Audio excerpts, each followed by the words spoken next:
Story 1. I realized I did not like myself when I was with him. Story 2. We had a rough marriage. Almost instantly he turned into a mean, possessive, violent person. He had hidden all of that until we were married. Once he had me locked in, he let it all out. I struggled. I did not want to admit I had made a mistake, so I stayed with him. I let him abuse me over and over until I was a shell of a person. The night he beat me in the head with a shoe for taking too long to get food at the store, I knew I had to leave. I finally went to bed after hours of crying. He was on my side of the bed and I asked him to move over. He opened his eyes, looked into mine and said, "I really do hate you." That was what I needed to hear. I knew he hated me deep down, but I needed him to say it so I would know there was nothing left to fight for. No reason to stay. That is when I formed my exit plan and a couple of days later threw him out. It was a mess. I involved the police, but I got free of him. It has been about 25 years now, and I have been happily married to a wonderful man for 20 of those years. Not a day goes by that I am not grateful my ex-husband was finally honest with me so I could let go. Story 3. I started taking medications and soon realized that I wasn't crazy. I was being abused. Story 4. My dad was in the hospital and the doctor had just given us the news that the end was coming soon. My mom, who was older, was exhausted. I asked my then husband if he could drive her home and stay at her house while I remained at the hospital overnight with my dad, so that if my father began to decline I could call him and he could bring my mom back to the hospital to be there at the end. It was a Saturday night around 8 o'clock in the evening and I was having one of the worst days of my life. My husband started yelling at me, saying that he was tired and did not want to do all the driving. My mom's home was about a 40-minute drive away. He had been selfish throughout our 12-year marriage, and I had always tried to work on our relationship, model kindness, and practice good communication. In that moment, standing in my dad's hospital room, everything changed. It was like a curtain lifted and I stared at my husband without speaking. I realized and accepted the fundamental truth that he did not care about me and never had. So many of his selfish, mean, and sometimes cruel actions came back to me in a rush, and very clinically and without emotion, I saw the truth in him for what he really was. It took me another year or so to formally end the marriage, but I still remember the relief of acknowledging and accepting that truth. This happened many years ago. I later found a loving and caring partner, and we have been together for a long time. Story 5. Severe alcoholism accompanied by emotional and verbal abuse. Story 6. I was begging him to help with our twins for the millionth time. I said, "I'm so sick of begging you to help me." He replied, "So stop fucking asking." I did. I accepted that I was going to do it alone, and once I accepted it, I was done. Story 7. When my grandmother told me, I knew I had to leave. Things were really bad. We had been married for 6 months, and he had been a loving partner for 5 years before that. I was being severely emotionally abused and manipulated. My grandmother, who had Alzheimer's, asked me how my husband was. I decided to be honest and told her he had been mean to me. She briefly emerged from the fog of her illness and, in a calm, understanding voice, said, "You are strong, you are beautiful, and you will move forward from this." She was my best friend, and hearing it from her was the final push I needed to let go. My life has become so much bigger and so full of love in his absence. Story 8. He broke something in me. I had an important evaluation in front of high-ranking government officials, and he knew. If I aced it, I had planned to celebrate at a great restaurant. At the time, my screen protector was broken and my phone was glitching. When I sent him the address, the screen wasn't responding and it sent the wrong address, only about 4 blocks away. I apologized and sent the correct address immediately. He went to the first address even after I told him not the first, the second one. He arrived about 30 minutes late, extremely angry, and did not want to eat anymore. He turned my whole day into an hour of ignoring me, acting like a jerk to the waitress once he was ready to eat, and then stopping in the middle of the street and saying, "What do you want from me? I am not perfect," completely unprompted. When they say toxic men make your birthdays or special events about themselves, I realized it was true. I realized that maybe he loved me but did not like me, and that he was probably jealous of me. Story 9. When he stopped valuing my feelings, it became clear the relationship wasn't healthy anymore. Story 10. We both entered the relationship knowing I was child-free and had not changed my mind after making the decision at age 18, long before I met him. I have never faltered on that, not even a little, since then. He said he was okay with this and that becoming a father was not something he had ever thought about before. Fast forward. After we talked about some future goals when he was about to start a new career, he made a breeding joke. I laughed and said something like, "Yeah, right. Do not get your hopes up. That will never happen." He laughed at first, but then said that if he could not get me to change my mind, he would wait for me to come home exhausted from work, give me something like NyQuil to make me very drowsy, and would take care of it. I do not need to spell it out, but he meant rape. We fought. He tried to say it was a joke, and I said that the fact he already had an entire plan like that was a major red flag and not something I could just laugh off. Not to mention he knew I had been sexually assaulted before. We broke up, and I had to block him on everything because he was constantly begging me to take him back or trying to paint me as the villain. Edit. My statement about choosing to be child-free at 18 was included for context, not to start a discussion about how I did not know better at that age. I am now in my 30s and I have never once second-guessed my decision. Not that anyone could influence me otherwise. Please direct your regrets elsewhere. Story 11. When I realized I was contemplating ending my life just to escape the emotional pain he was causing me, I started seeing a therapist again and learned about gaslighting and manipulation. He tried to say those were just buzzwords that get overused these days, but I learned to stop believing him. My therapist helped me realize he doesn't have control over my happiness, and I slowly built my confidence back up. One day he tried to pick a fight, and I calmly looked him in the face and said, "I want a divorce. I made it out and I am free. I found purpose for myself again besides my children." Story 12. He was an asshole, but you know the saying, red flags don't look like red flags when they look like home. Even when he lied, was mean, or manipulative, he always managed to convince me he loved me because he was so emotional and over the top about it. Even when I tried to pull away, he'd have a meltdown. I was in a perpetual state of confusion. When I was with him, I was vulnerable. I was a student in a new country with zero support. Financially, I was struggling. By contrast, his parents paid his rent and expenses, lived an hour away, and he had a large group of friends in our university town. I was working alongside my studies at university, and it was hard going. I was exhausted and came down with a really bad virus. I had never been so sick in my life. It was worse than the coronavirus.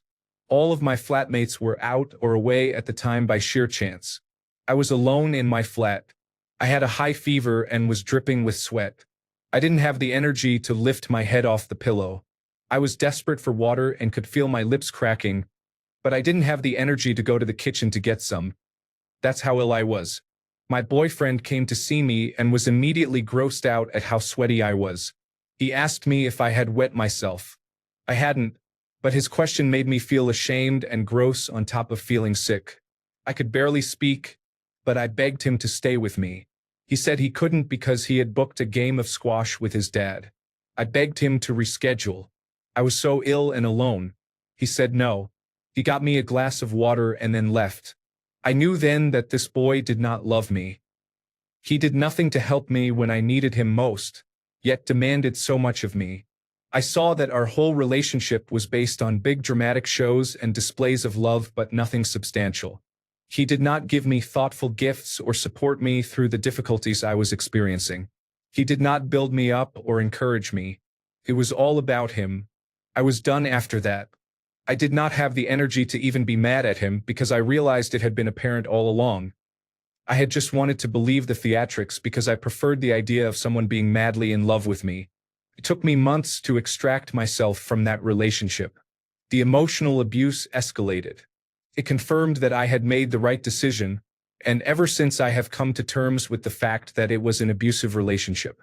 To this day, I say that breaking up with him was the best decision I ever made. My husband has never had big theatrical demonstrations of love. There is no drama or manipulation. It is always steady, reliable acts of kindness, consideration, and care. He brings me a cuddly toy he thinks I will like. Brings me sunflowers because they are my favorite or a little sweet treat. He is never grossed out by my sickness and is capable of both sympathy and empathy. It is a world apart from the relationship I had with my ex.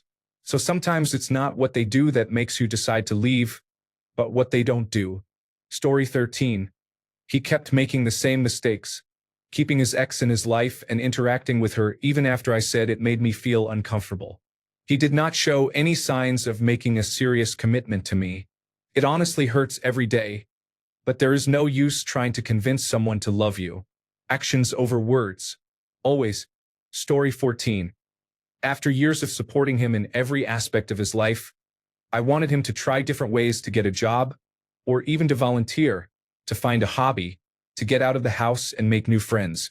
I wanted him to do more than laundry and cooking, to work on his passive-aggressive behavior and inability to regulate his emotions, and to go to therapy for the things he kept saying and doing to me while blaming his childhood trauma. He did not see how he could be motivated to try harder without regular, desired penile-vaginal sex. After years in couples counseling, I realized we were having the same conversations over and over. I was exhausted and heartbroken, so I thought being out could not be any worse. While separated, I realized he had been emotionally abusive throughout the relationship, so what started as a separation turned into a divorce. Story 15. I realized I had stopped growing physically, mentally, and spiritually because my environment would not allow it. I wanted more from my life than the box that confined me. Story 16. I had 3 serious relationships and ended all of them when I realized I was the only one invested. I was often left alone on my birthdays and holidays. I would rather be by myself than be ignored. Good riddance. Story 17. He had unrealistic ambitions while having a poor work ethic and being lazy. He did not want to go to college, take on more responsibilities at work to advance, acquire new skills, or find a different job to increase his income. He was content working only part-time at an unskilled, dead-end job and playing video games all day in his free time. He also became emotionally abusive midway through the relationship. I was already on the verge of leaving him for these reasons, but I discovered through unexpected test results indicating a sexually transmitted infection that he had been cheating on me, and that discovery had triggered the emotional abuse. Story 18. He went on a rant over the phone about one of his friend's new girlfriends. A full-on, screaming, spitting tirade, calling her a user and a dumb whore and saying she didn't deserve him. A friend had canceled a game night with him. In that moment, I began to realize that he spoke that way about so many of his friends' girlfriends and expected utter loyalty from his male friends. He was even shocked when a friend said on his wedding day that his ex would always be a friend but not the #1 priority now that he had a family. As I sat there listening to the one-sided yelling, I realized he was crazy. Story 19. I went on a student exchange to study for a semester in a foreign country. With the distance between us, I realized I could not remember the last time I had been happy. Story 20. My dog died, and for the first time I realized how desperately lonely I had been feeling despite being married and living with my husband. In the 2 months that followed, and likely for some time before that, he made no effort in our relationship. I would make dinner and he would come more than 15 minutes after I had served it, not acknowledge me at all, stare at his phone while he ate, and then go right back to World of Warcraft. I was unaware at the time that he was in a relationship with his raid leader, who was married. I wish this were a joke. Depressed from the bad marriage and from losing my dog, I would sit in the next room crying and miserable while I could hear him on voice chat with his World of Warcraft friends, having the time of his life. It was enormously painful. Finally, I realized I did not need to live that way and that I deserved much better, so I chose to leave. He had the gall to say, "You beat me to the punch by a few weeks." I am fairly certain that was a lie, and what followed were 3 awful months while I sorted things to leave. Story 21. As soon as I moved in with him, he changed as a person. I caught him eating out of the trash can. He lied to me nonstop, had severe mood swings, and took his frustrations out on me, demanding sex and saying he had never had enough before. I would cook for both of us and for his work shifts, and he angrily asked why, if I could cook and move dishes around, I was not offering sexual favors while I was having severe pain flares from my bone disease and fighting to get back on insurance so I could see a doctor and a rheumatologist. When I started looking into going back to school so I could find a work-from-home job in a new career, he screamed that I only wanted to go to school to get a job and leave him. I left after living with him for 3 weeks. I was not sleeping because I was so afraid he was going to rape me. He slammed doors and screamed at me that I hated him, even though I kept telling him I did not. I got out by sending him to pick up 2 personal pizzas. That bought me about an hour to pack my essentials, call a ride, and go to a hotel while I waited for my mother to fly in to help me get home. At the hotel, he tried to bait me to return to the apartment, so I blocked his number. He then emailed me saying he was throwing out my things. That stuff was not worth risking my life. My health declined from the stress in the first week after I moved in. He would not clean his cat's litter box and tracked litter into the bed on his bare feet. Felt like living with a child. Story 22. This thread is making me wonder how many men I have met who were actually fucking assholes behind closed doors. Story 23. He was an addict and refused to get help. I tried repeatedly. At a certain point, you have to look after your own health. I still feel sad and guilty about it, and people have accused me of being the most selfish person in the world for leaving, but I also know nothing would have improved even if I had stayed, and I was becoming more broke, sicker, and sadder the longer I remained in that situation. It was not fair to me or my family anymore. Story 24. I wish I could say it was the first time he was physically abusive, but it was not. It was the accumulation of mental and physical abuse. One night, after an argument, he left to go out drinking and using cocaine with his friends, and I had had enough.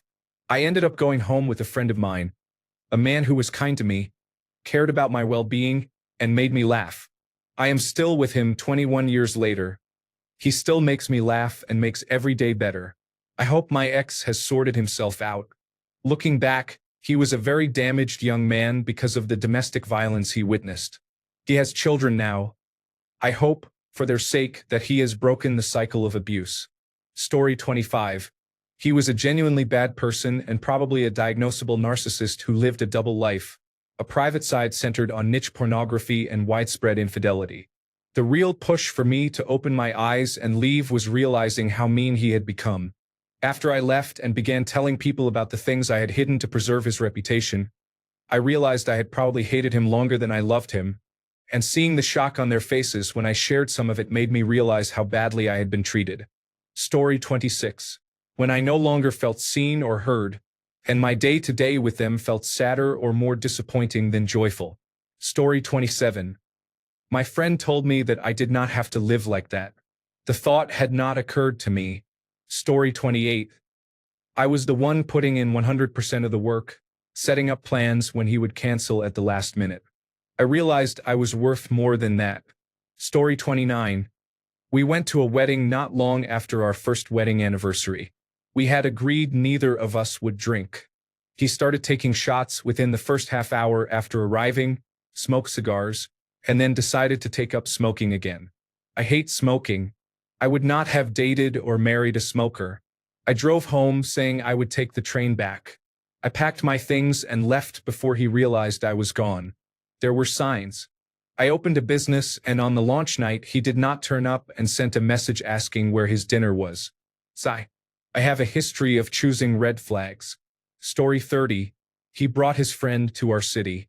After some time he said he had fallen in love with her, but he also said he loved me and wanted to marry me and that she would live with us. It had been a great relationship before. We were happy and perfectly matched and had been together for 28 years. I left. I am glad I did not marry him. He ruined my life. Story 31. We got together very young and I got pregnant at 18. He wanted to marry right away and actually started talking about marriage and children after about a month of dating. I did not want to do what my parents did, marrying just because I was pregnant, so we waited and married 2 years later. We were married 11 years and it was always very difficult. Most of the time we argued every day about the smallest things, arguments that sometimes had no clear reason. We were young parents, money was tight, there were health issues, and he was unemployed for some of that time, so I thought we were just stressed and frustrated and it was not the relationship itself. Later things in life got better and we argued less. but I still was not happy and could not tell exactly why. I could see he was not happy either. We considered an open relationship or polyamory. I hoped we just needed the dating experience we never had because we got together so young. It was not that. He fell in love with the first woman he went on a date with. He often said I was the only person foolish enough to take him, and I guess that is how he felt. He stayed with me because he thought I was his only option. He wanted to continue the marriage and end the polyamorous experience. At first I wanted that too and to work on our marriage, but then I saw the messages between them and what they had. We never had that. We were never that infatuated with each other. That was when I decided it would be better for everyone if we got divorced. I was so sure of my decision I could not wait another day. I ended things on April 1st. I remember telling him he would be thankful one day that I had done it. Now, 6 years later, he is engaged to someone new and I think he is thankful. Our oldest daughter is too. She is now a young adult and says it was the best decision we ever made. Story 32. He wanted to keep his cake, so he took mine and ate it instead. Story 33. My heart gave up. I held on to breadcrumbs for years, even before his grandfather got sick. For a while I survived on crumbs. At first I thought it was just stress. He had finally started putting in effort for the little things, but I felt mostly numb and honestly kind of annoyed. I was grateful, but my heart did not swell with joy like I once thought it would if or when he changed. Instead I felt nervous, waiting for it to fall through and go back the way it always did. He did even more, but one night at a concert it hit me. I had fallen out of love. I had to tell him because I was not going to string someone along, no matter how well they treated me or helped me financially. I took a week to process. I kept talking to him and being there for him, but I did not share myself like I normally would. He could tell. I spent the following weekend talking with a straightforward, tough love friend to make sure and to decide how to tell him. There were a lot of issues. I had been cheated on, and it never really processed because I pushed it down to try to make things work, especially after his grandfather got sick. I told him the little things I needed that did not take much effort. It was too much for him, but others around him, not his grandfather, who treated me terribly, were getting that effort and more. Story 34. One day I woke up and realized I did not know the person in the mirror. She was tired, angry, and bitter. When he left, it was like the sheets were pulled back. Day by day, I became more myself again. He gave me an ultimatum. I had to have a child within a year. Story 35. I always leave after the first red flag, a real one, not Generation Z nonsense, and that has helped me choose the best relationships. The quickest a relationship ended for me was when he told me to shut the fuck up. The faster you remove people who do not fit you, the faster you will find the ones who do. This applies to both friendships and romantic relationships. Story 36. After almost 7 years of essentially begging him to be a normal, functioning adult who could provide for himself instead of relying on his mother to shop, cook, and do his laundry, and never once giving me a bouquet of flowers, I finally had the courage to end the relationship. I have never been happier or freer. I am now talking to someone new who has already proven he is more of a man than my ex will ever be. Story 37. After 5 years together and enduring microaggressions along the way, he hit me harder. Story 38. Inconsistency and breadcrumbing. I kept giving chances because I cared, but he disappeared whenever things got real. Eventually I realized I was breaking my own heart trying to hold on to someone who wouldn't hold on to me. Story 39. When someone asked me the hypothetical question, if he cheated on you and left you tomorrow, how would you react? My first response was relieved. Story 40. When I finally looked at myself in the mirror, I no longer recognized who I was. Story 41. I was involved in a traumatic incident that required police and ambulance response, and he said I was acting like a victim and should just get over it. I am in eye movement desensitization and reprocessing therapy now, so it definitely was not a minor incident. I spent 5 years by his side helping him with almost everything, but he could not show up for me when it was his turn. So I ended it. Story 42. The relationship was nearing its end for other reasons, but this precipitated it. My brother and sister-in-law were in a car accident and nearly lost their lives. They were hospitalized for 3 weeks in another state and were returning home to continue their recovery. They could not live on their own and were moving into my mom's house. They needed hospital beds and medical equipment, so we planned to move the furniture out of my mom's room, clean the room, and put the equipment in. My father had died about a year earlier, so it was just my mom and me, and we needed help with the large, heavy, old wooden furniture. I called my boyfriend and asked him to come by after work because the supplier had moved the delivery up a couple of days to Friday. You would think, given the situation, he would help without issue. He made it very clear that helping was a huge inconvenience and that it put him out, but he would do it anyway. He even asked if we could get someone else to help because he had to work all day, which my mom and I also did. When I said no, he replied, "Fine, I guess, but I need to eat first. I can't work without eating." With 3 people, moving the furniture should take about 20 minutes, but he insisted on ordering food and making us wait while he ate. The actual move took 20 minutes and was not a big deal. We just needed extra hands and muscle. That behavior told me everything I needed to know. If he was going to be difficult while we were dating, it would not improve after marriage or with children. I was already checking out of the relationship, and this cemented my decision. I ended it not long afterward.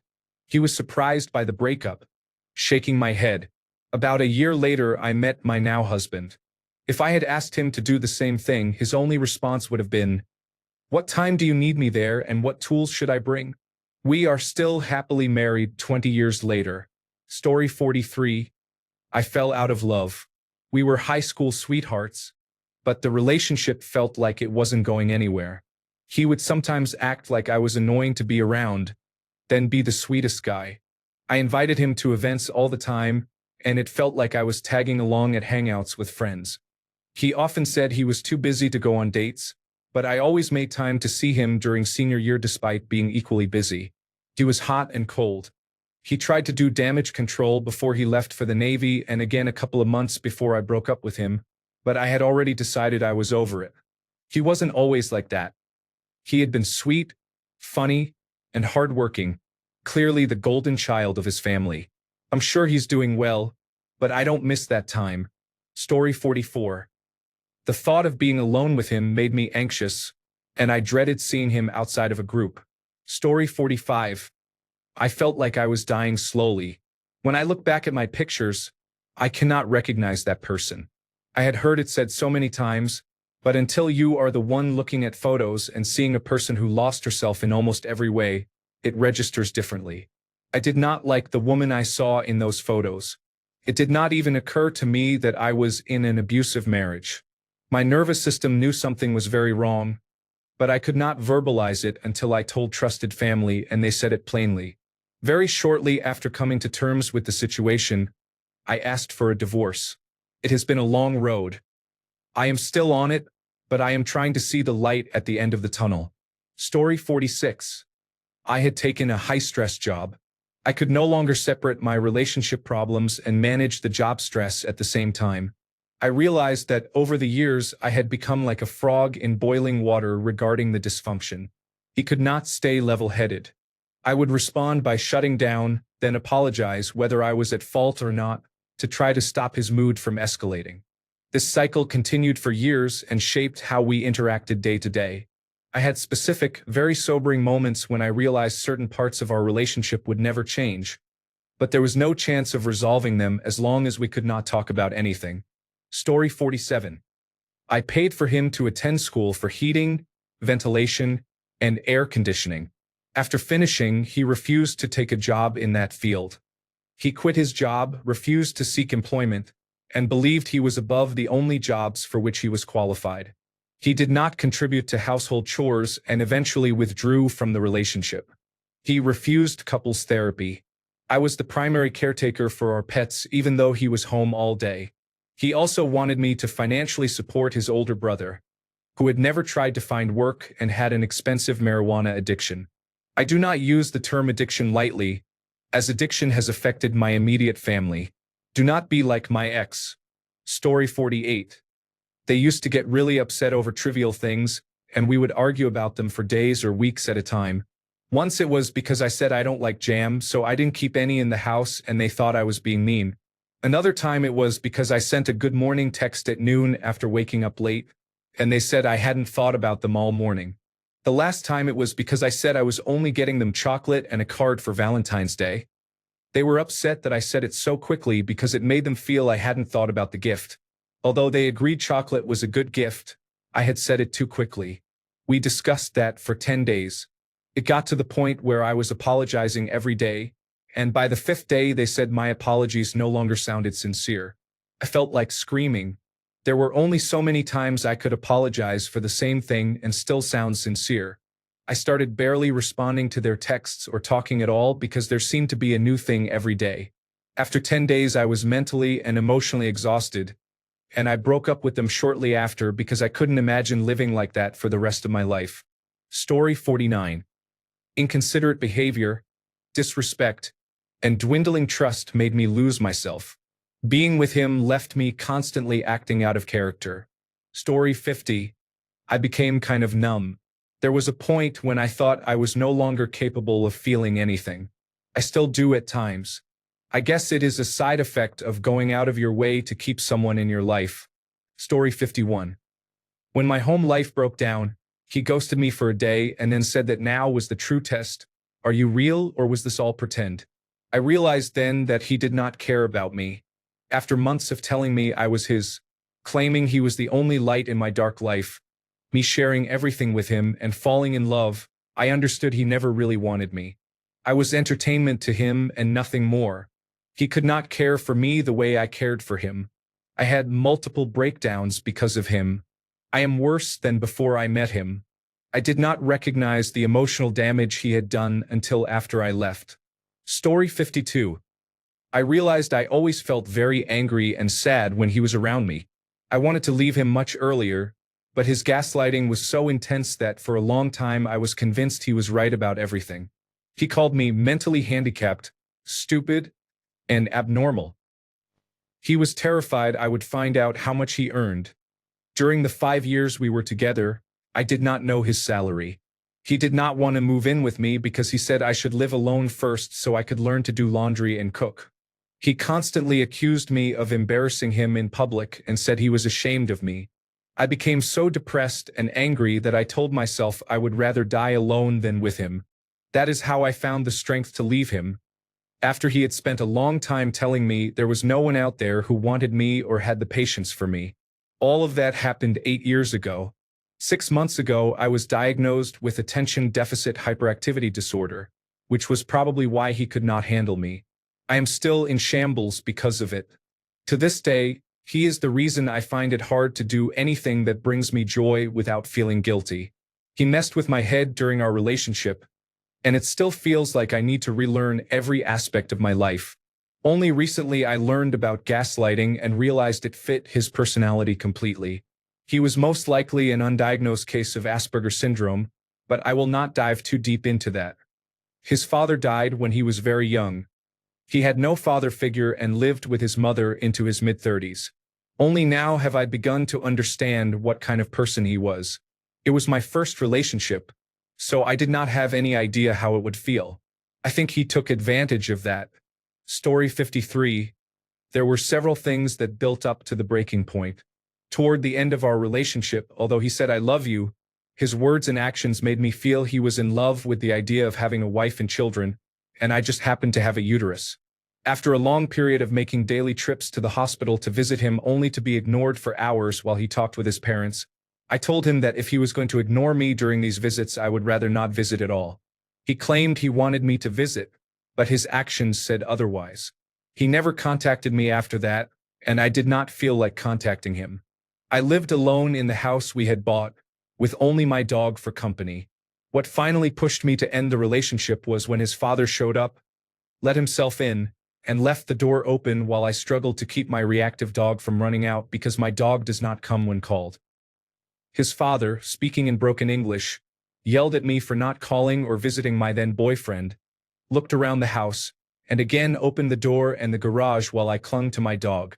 After his father left, I decided that was it. I no longer wanted to have anything to do with my now ex. I spent the next few months cleaning the house and moving my things back to my parents' house. It took several years after I moved out for my ex to sign the papers to remove my name from the mortgage. I am now married to a wonderful man who truly loves me for who I am. Story 54. I met another man. Nothing happened. It was just a friendly chat at an event. After an hour of talking, I realized my feelings for him were stronger than any I had felt for my partner of more than a decade. We spoke as equals, which I had not felt when I met my now ex-partner. He had been a grown man while I was still a teenager. It forced me to confront feelings I had suppressed for years. I am now in therapy. Story 55. His front tooth fell out. I had been insisting he see a dentist for years during our relationship, and one day I came home to find it gone. That taught me that some people are truly beyond saving. Story 56. I am sorry you are going through this. If you are thinking about harming yourself, please contact local emergency services or a crisis line right now. If you are in the United States, call or text 988 for the Suicide and Crisis Lifeline. If you are outside the United States, contact your local emergency number or a nearby suicide prevention service. I can help find resources if you tell me where you are. He just will not get a job. I told him on a weekly basis that I did not want to be alive anymore, and he did absolutely nothing. My parents ended up getting me help. In 20 years, he has initiated my favorite sexual position exactly once. He will not tell me I am beautiful. I am no saint. Anyone else would have left. I still love him. He is the only person I have ever felt mentally compatible with, but he will not put any work into the marriage. The moment I started putting in the same level of effort as him, he fell out of love with me but has not had the courage to end it so we can both move on. This is happening now, and I am full of bitterness, anger, regret, and disappointment. He seems to have no idea how low the bar was, and he still could not meet it. Story 57. Other people made it clear to me that I had somewhere else to go. He had been hitting me for years. It did not get bad overnight. I went back countless times and would have gone back again if I had not had a concrete support system in place to replace him. Story 58. He handled conflict in a pattern. When his pride was hurt, which happened frequently, he would make me feel like I was the worst person on earth and offered no suggestion for how I could redeem myself. I could no longer tolerate it. I was walking on eggshells. Story 59. There were many reasons, but what broke the camel's back was how she started treating people who were different, for example, Mexican or black people. She began saying the N-word a lot and expressing strong support for Donald Trump. I tried talking with her, but in the end I realized she had been this way the whole time and had just become comfortable around me to be herself. To be fair, we had other major problems that had knocked us down a bit, but that was the final straw. I couldn't be with someone who said such terrible things about anyone who wasn't white. Story 60. My 4-year-old would flinch and tense up when she heard him come home from work. Story 61. On Labor Day, we were at my mother-in-law's house for a barbecue. He became angry because I did not make his plate. Mind you, I had never made his plate in the 10 years we were together. The more drunk he became, the angrier he got. He screamed and exposed himself in front of his family, then went home. I stayed. They comforted me. He came back and wanted to know when I was coming home. My daughter and I left with him, but not before I told his family I was done and I was leaving him. A month later, I packed everything that would fit in my 2-door Toyota, including 2 dogs, and I left, never to return. Story 62. He would not brush his teeth. There were skid marks on his underwear and on the bed. He did not thank me for cooking. I believe he raped me one night, and there was sexual coercion. I stayed for 18 years, and although he said he wanted to be a father, he could not accept that my priority was my child rather than him. I could not trust him to do anything around the house on his own. Story 63. I just stopped caring and gave up. I could not do it anymore. It was hard to accept, even after I told him. I was tired of him speaking badly about me to others, even my own sister, and in public. I was tired of always being the happy one while he dragged me down and never helped around the house. Through therapy, I realized I had lost attraction to him because of all these frustrations. I loved him but did not like him. He treated me poorly, and I accepted it for too long. Story 64. I realized that I had become his mother. We had gone from dividing responsibilities 50-50 in the house to 95-5, and I was tired of it. He turned into a lazy man-child, and when I told him I was done, he said, "I just assumed we would get married since we had been together for 10 years. He acted as if he did not have to try anymore. Goodbye." Story 65. He begged to drive his side piece to work. He literally had tears in his eyes. I remember looking at him, feeling both disgusted and amazed at what my life had become. I told him to go ahead. Once he left, I packed my bags and walked out. Story 66. He was fired from a second job for stealing money from them, despite their having paid for his rehabilitation for alcoholism and despite years of his financial abuse toward me. I realized I had to choose whether to give my life away to him. I chose divorce and obtained full custody of our children. Story 67. He became genuinely angry after finding out that our friends had sex more often than we did during a vacation we all took together. He was a 35-year-old man. That was the reason I married someone quite a bit older than me. Story 68. 1. I realized I was doing all the emotional work while he kept giving excuses. 2. I noticed I cried more than I smiled when I was with him. 3. I felt lonelier with him than I had ever felt alone. 4. I reached the point when my self-respect started slipping because I kept forgiving the same behavior. 5. My body felt constant anxiety around him instead of comfort. 6. I realized love should not feel like walking on eggshells. 7. When he said I will change more than he took action. I lost parts of myself just to keep the relationship alive. 9. I accepted that staying was hurting me more than leaving ever could. 10. I finally chose peace over chaos, even though it scared me. Story 69. My ex and I were driving around one day and he said something to me. I don't remember what it was, but I said, "Hey, that came across kind of abusive. Want to try that again?" I wanted to give him a chance to reword whatever he had said. He became very upset, saying I was accusing him of being abusive. He then said he needed some space. After 2 days of not speaking to each other, I thought how stupid this was. I called him and said his stuff was packed and to come get it. Once I was finally done, he begged me to give him another chance. Story 70. I started imagining how much better my life would be if he got into a car accident and died. He was verbally abusive and so manipulative, and I did not see how I could get out without him twisting things and convincing me I was wrong or that he was not the problem, as always. One night I remember fighting with him, sobbing and begging him to see my perspective and take responsibility for the problems in our relationship. After 7 years, I finally realized I was always the one apologizing and the one who was wrong. In response, he blamed our dog, saying he was stressed and that was why he was acting that way. I distinctly remember something in me breaking as I realized he would never show empathy or take responsibility, and that I would never hear an apology from him. He would rather blame an innocent dog than admit he had done something or could change. It was what I needed to hear, and I left soon after. Story 71. My father was always abusive toward my mother and me. I moved 7 hours away with my then partner. I felt guilty for leaving and not taking my mother with me. When my mother began to reclaim her self-respect, my father became more violent. I learned how bad it was after he left the house because my mother had not wanted me to know the full extent of it.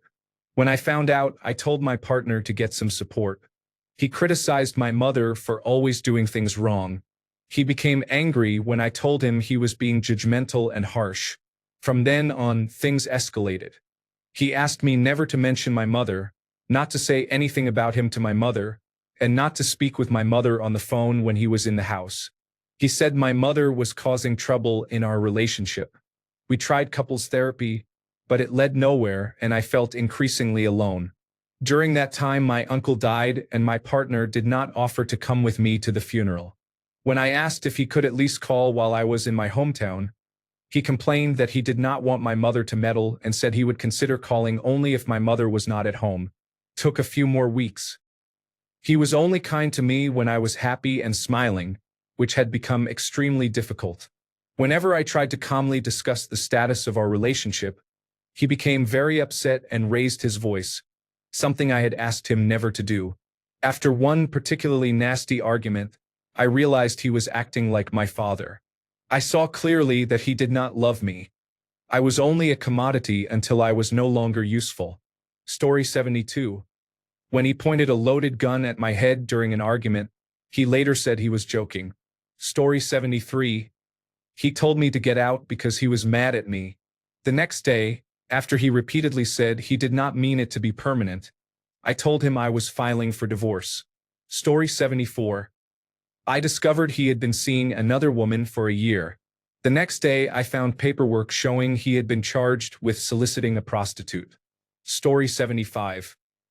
I've left many relationships, but the hardest was the one where I was physically, verbally, and emotionally abused. Sounds strange, and even I cannot grasp the rationale. I finally left and moved away without a trace after he held a weapon to my neck and head during sex. I cried and begged him to stop, but he said he would not until he was finished. Story 76. I finally acknowledged that, while there had been periods of change, they were never enough or enduring. I was approaching 50 and did not want to spend the second half of my life as unhappy as I had been in the first. Zero regrets. Story 77. He started posting nude photos of me on Reddit and wanted to open our marriage. He wanted me to have sexual relations with other men while he watched and did not protect me from strangers.